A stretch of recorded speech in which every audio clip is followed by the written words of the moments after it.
Hello, welcome to I Struggle podcast with your host Mona Brun. How are you doing, friends? I want to know how are you doing. Ask yourself how am I feeling today, because that's very important. But on today's episode, we're talking about money. I'm talking to Laura Ann Moore. She's a money educator and speaker, and she helps people to manage their finances and stop fearing money and reduce financial overwhelm. We're talking about money blocks and fears around money, how we spend money emotionally but not necessarily logically. And we're also talking about investing with as little as £5 per month, and that money is for everyone. And money is not evil. Money is not just reserved for a white rich man. Money and investing and saving is available for all of us. And we're trying to change our subconscious thoughts about money. On this episode, you will find how to get over your debts, credit cards, and overdrafts with the minimum wage, and how to increase your income and make extra money and reduce your expenses. We're talking about budgeting as well, and the negative connotation around budgeting, and how to change your emotional state by spending. And I find this episode very valuable because after this episode, I actually started looking at my expenses more and started saving money and actually having control over my own finances. And that's really important because money can affect our mental health extremely sometimes, or mental health affects our finances as well. And there's so much anxiety around money and not much education. And I think that at the end of this episode, you might take some actions and you might take control over your finances. And even though if you are in debt, you might find someone who can help you to manage them for free. And I'm grateful for Laura and how she helps to reprogram money mindset for many people out there. Enjoy this episode with me and Laura. Follow me and Laura on Instagram. Leave a comment. Share this episode if that resonates with you. Speak to your friends, because there's always someone who needs to hear that. But enjoy.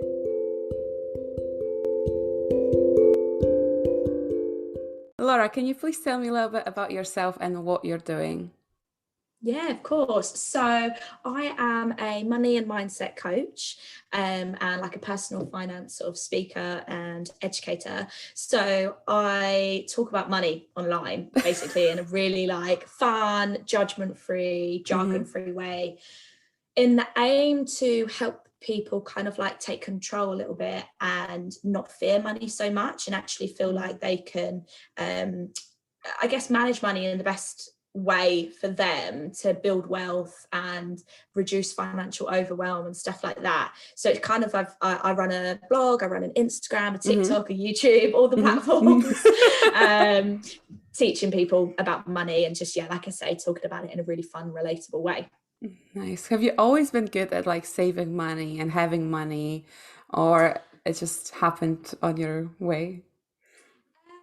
I think that when I was 16 and I got my first job, I said to myself, my mum and dad weren't very good with money, so we never really had much money as a family. Sorry, mum and dad. And I said, as soon as I get a job and I start earning money, I'm going to make sure that I look after it. So I definitely straight away went down the route of being a saver straight away. But that did turn a little bit into hoarding the money, because I wanted to just keep hold of it. But the kind of good thing off the back of that was it did lead me it did help me cultivate really good saving habits from a young age. So as soon as I got into a full-time job, which was when I was 19, so 3 years later, I was already in a habit of saving my money. Because you say 35K by the age of 27. And that's quite impressive. Like, was it was it through? If I say 35 pounds at the end of the month, I'm like, woo! Good month. Still relative. It's still relative. £35 a great start. Yeah, I mean, Did you so have it was done kind of. Did you have a regular job? And through the regular job, that's how you save 35K? Yeah, so I didn't go to university. I decided that when I was 18, I was like, I don't want to go to university. I want to go to drama school. And that's like £15,000 a year. And I knew my parents couldn't pay for it. You couldn't get, it wasn't as easy to get funding. So I was like, right, I just need to save £15,000. Like, it was just a no-brainer. I was like, right. So I've got a full-time job at 18. I was on, I think my starting salary was £12,000 a year. And it took me 3 years, so from 19 to 22 I saved 15 grand. And then I was still living at home as well, to add, but I was, I'd say £15,000. And then I actually ended up going traveling. So that money was sat there, and I was like, had a really last minute opportunity to go traveling instead of going to drama school. So I just said, fine, I'm gonna go traveling. And I literally spent all of it. I basically spent every penny. Best decision of my life though, like, it was so worth it. But then when I came home, I then moved to London and saved another 20 grand. But that was something that I then achieved by the age of 27. So, but again, I was really lucky that when I came back from traveling, I actually got my old job back. So really good relationship with my boss, and I got straight back into work in a full-time job. So I know that does have an impact in having a regular income.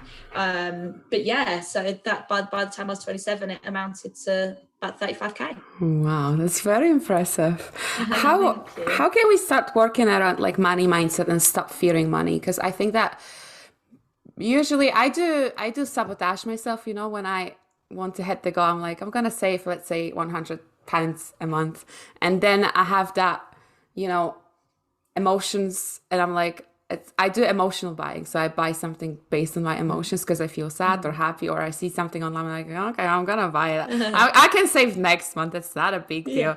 Never happens, right? So how can we start working around money and stop fearing them? Yeah, I think that I'm big on money mindset, and I find financial psychology so interesting, and our behaviors around how we spend money. And I think when it comes to the fears, everybody has different fears around money. So yours might be the fact that you are scared of not being able to spend it, so you spend it straight away. My fear was that I would never have enough, so I was always saving. Everybody's sort of fears around money are different, and that links back to your money story and what your money blocks are, and it's different for everybody. So depending on what yours are, you handle it in a slightly different way.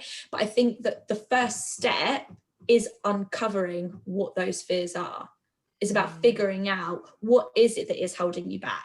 Why is it that you emotionally spend? Why is it that you do what you do? And you're not all, you can't self-therapize to the point of knowing exactly why you do it. If you can start to become aware of it, you can start to notice your triggers. You can start to notice the things you're saying to yourself.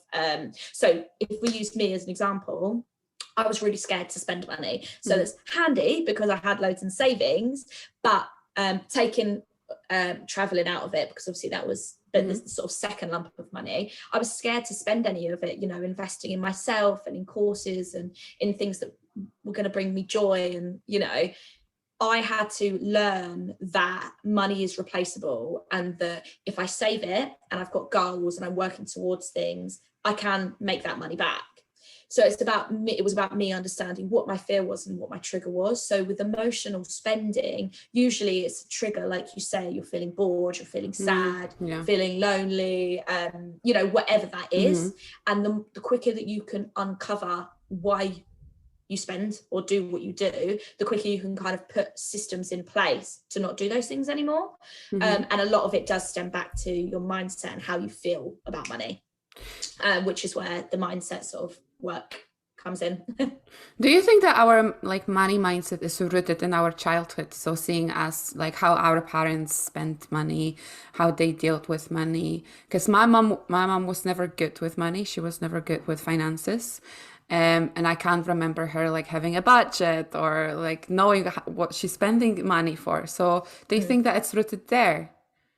Definitely. So like your money story is essentially what happens to you when you're a child. So Mm-hmm. we say that apparently your money beliefs are set in stone by around the age of 8, which is so young, because Okay. we're so impressionable, right? Everything is Mm, just, when you're young, you don't have a filter to figure out what's true, what's not yeah. true. You're just taking everything in your environment, what you read, what you see on the telly, what your parents and grandparents or guardians say, what you're being taught in school. We're just taking all of this information in, nothing's being filtered, and it's getting lodged in our subconscious brain. Mm-hmm. And you start to create these beliefs around money. Maybe you heard phrases like money doesn't grow on trees, or things like that. And Can that we all stop over happens. here? I've seen one episode of Keeping Up with the Kardashian, and and Kendall says to Kris Jenner, she's like, Kris Jenner says to Kendall, she's like, money doesn't go on trees, and Kendall says, yeah, it does. It's paper. So I mean, she she's has a not true wrong. point. Yeah, she's She's not not wrong. wrong. She's got her brain in the right place. Sorry that I I like that. interrupted you. No, I love that. No, I love it. I might use that next time. And if I hear somebody say that to me. But it is a really common phrase that parents use. Yeah. I mean, there's loads. We could list all these different things that people say accidentally, subconsciously about money that as children that we take on. And the thing is about your money story is that you're not necessarily always going to just act the way your parents act. However, the way that your parents or whoever looked after you act will have an impact. So for example, my parents weren't good with money. We were, we couldn't go on family holidays as much. We couldn't always have everything we wanted. But what that in turn, the impact that had on me is that I was like, I want to be good with my money. So that sent me down one route, whereas my brother sent him down a completely opposite route. I love him to bits, but he's useless with money. Like he got into loads of debt, and so, but we have the same parents and we were brought up in the same household. So it just shows that you're not going to necessarily replicate the same behavior, but what you see around you from a young age will create this story which causes you to have beliefs around money, and that impacts and manifests in a certain way as an adult. But to add to that, just because it happens when we're younger, the beliefs are not they're not like set in stone in the way of they're not changeable. You can change your beliefs around money, around anything at any age. So everything that you feel and think about money, all these stories that you tell yourself to be true, you can rewrite those. You can reprogram your beliefs to serve you, not to hold you back. I think that sometimes happens, especially when I work with people one-to-one, is that they get caught up in how they feel about money and they think that that's just how it is. And they're like, oh, well, this is how it is because that's what I experienced. But it's about learning to change that story, change that script, and it can be done. What would be the first step to start reprogramming our beliefs about money?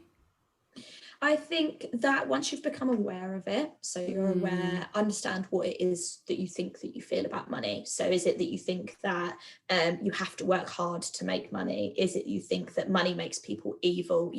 Figure out what That's quite your common. belief is. Yeah, that's quite common that Yeah. people think that money is evil, like money is so bad, like people with money are bad, like Yeah. money causes so many bad things. When in fact, like we are all surrounded by money. Like whatever I look around, it's money. If not money, I wouldn't be wearing any clothes, So money, we need money. Yeah, exactly. And I think the thing about people saying that money is bad is that maybe they've had an experience, I don't know, they've got an uncle who's really rich and is just really, not very nice. So that's their experience, but that then filters into their entire life. But I believe that if you're a good person and you get money, you can just do more good things. I know for a fact, the more money that I make, the more I can give away, the more I can help other people.